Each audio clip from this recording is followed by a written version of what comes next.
Imagina só, o artilheiro não só de um time, mas de todo o futebol brasileiro na última temporada. Agora pensa que, em vez de ele ir para um gigante europeu, ou, sei lá, buscar rios de dinheiro no Oriente Médio, ele tá de malas prontas para o futebol paraguaio. Parece meio... Contraintuitivo, né? Pois é. É exatamente essa história, cheia de camadas, que a gente vai explorar hoje.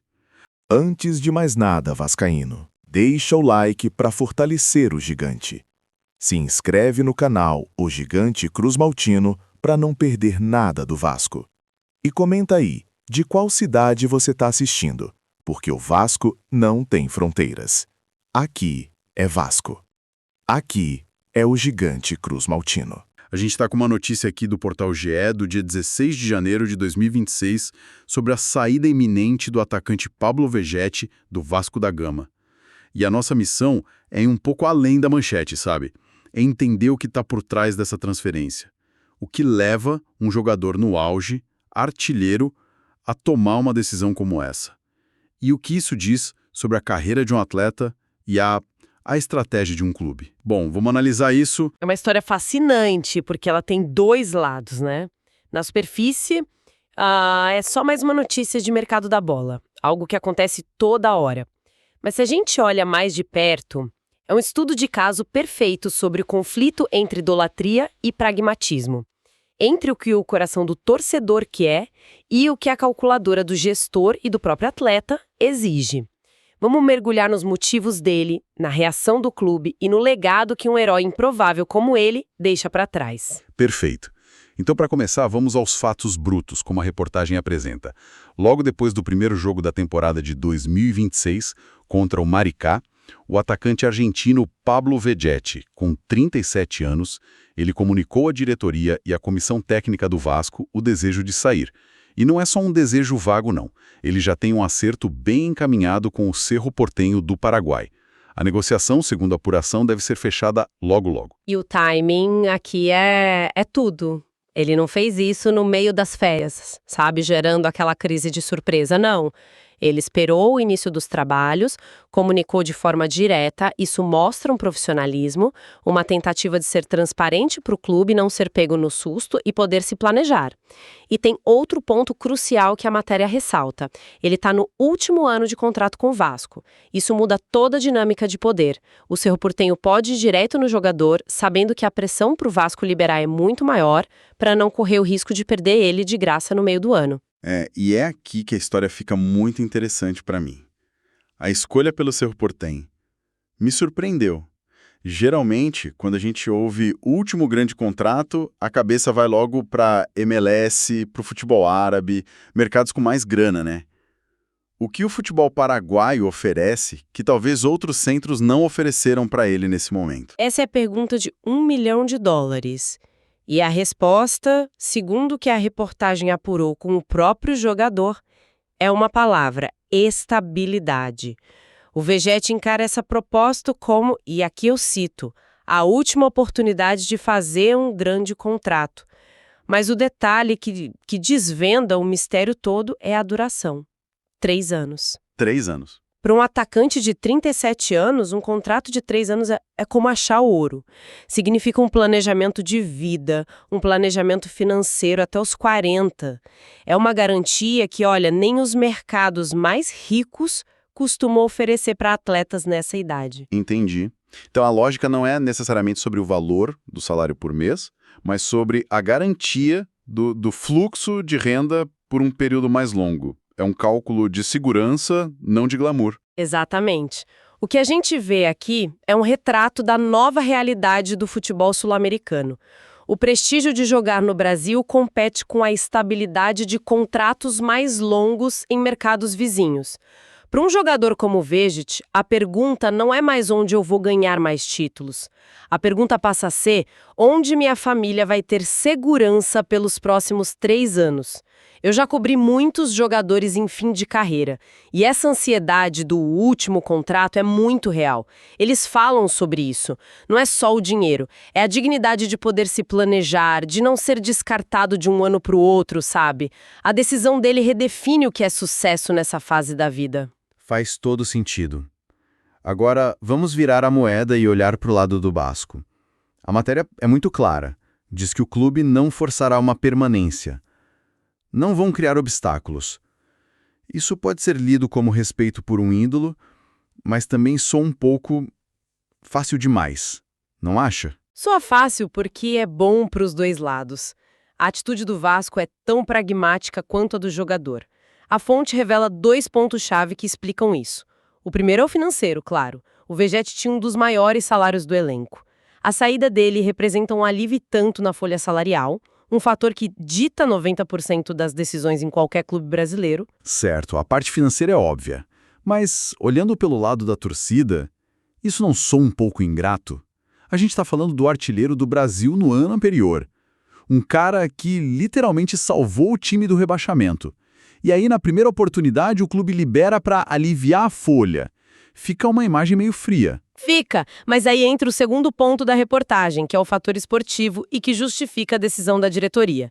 Apesar de ter sido artilheiro do Brasil em 2025, o Vegetti virou reserva durante o segundo semestre daquele mesmo ano. Ah, tem esse detalhe. Exato. E aí a equação fecha. Para o clube, é a saída de um jogador caro, de 37 anos, que já não era mais titular absoluto. A gratidão existe, o status de ídolo é inegável, mas a gestão esportiva precisa olhar para frente. Manter um jogador com salário altíssimo no banco é um luxo que poucos clubes no Brasil podem se dar. Essa situação de reserva é o grande paradoxo da história dele, então. Como o artilheiro do país vai para o banco. Isso aponta para uma mudança tática do time na época? Exatamente. Essa é a pista que leva a gente para uma análise mais técnica. O Vegetti é o que a gente chama de camisa 9 clássico. Um pivô. Ele não tem a velocidade de um garoto, mas o posicionamento dele na área, o tempo de bola no jogo aéreo, são de elite. O Vasco, principalmente em 2024 e no comecinho de 2025, jogava em função dele. Era cruzamento na área o tempo todo. No segundo semestre de 2025, o time começou a buscar uma transição mais rápida, um ataque de mais mobilidade, e nesse novo sistema, um jogador com as características dele pode não se encaixar tão bem. Então a artilharia dele foi fruto de um sistema montado para ele e a ida para o banco foi consequência da mudança desse sistema. Isso contextualiza tudo. E esse contraste fica ainda maior quando a gente lembra o que ele representou para o Vasco. A matéria recorda que ele chegou em meados de 2023, numa situação desesperadora, e foi fundamental na permanência vascaína na Série A, salvando o time do rebaixamento. Isso cria um status de herói na hora, né? Sem dúvida. Ele não foi só um bom jogador, ele foi a solução num momento de crise aguda. Salvar um time do tamanho do Vasco de um rebaixamento, isso cria um laço com a torcida que vai além de estatística.